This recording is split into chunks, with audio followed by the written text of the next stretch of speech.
Now I want to get personal. And final questions. All right, wait, I need more wine now. let's get super deep because I've seen Daniel Boey on TV, and as a creative, and he's amazing at his work. But I know about him, but I don't know him.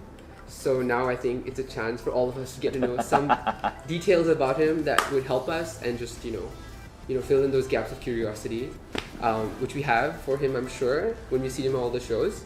So Daniel, my first question to you is, what got you into fashion? Like, how did you get into it? What's your story?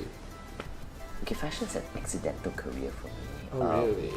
It was the first job that was offered to me when I graduated from university. Oh. But looking back, I think the signs were all there. Okay. My role model growing up was Brooke Shields. The first cover I framed up was Brooke Shields' cover on Vogue. Right? I did a lot of theatre. Oh, really? Right? Oh my God, me too. And the people that I hung out with at theatre were fashion designers and costume designers. So I think the signs were all there. But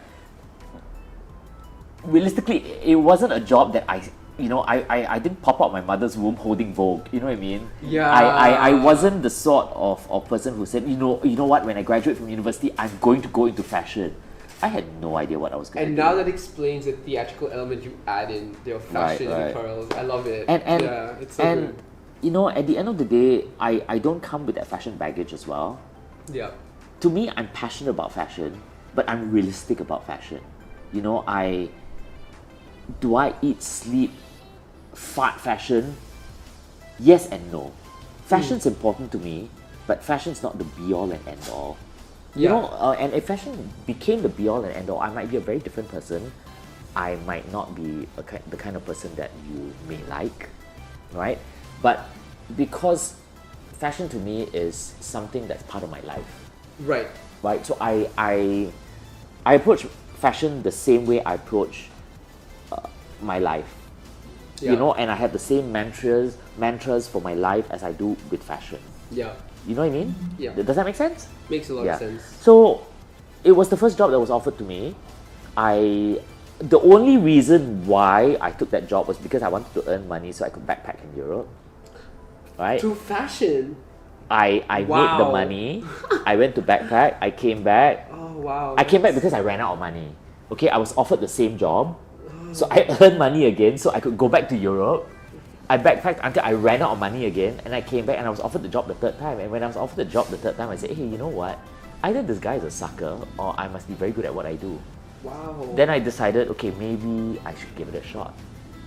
And I've been doing it for 30 years. and yeah, you've been going one after the other. Yeah. That's But amazing. maybe it's also because I am very realistic Yeah. about it.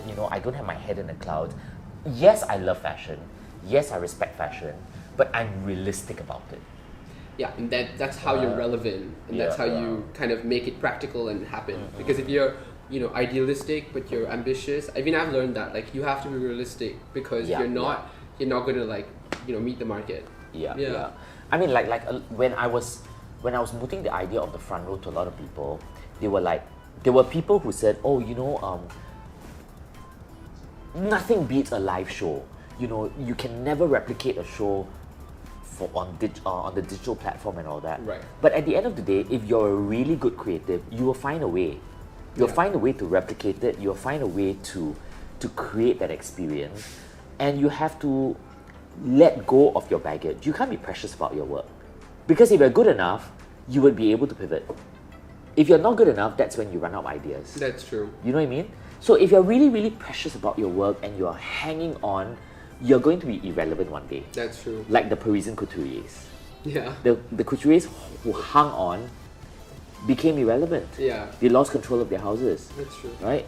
And that's why a lot of the designers, actually not all, not a lot, all the designers that were on the front row are designers that have found a way to adapt, that were not precious about their art, but at the same time, they haven't compromised.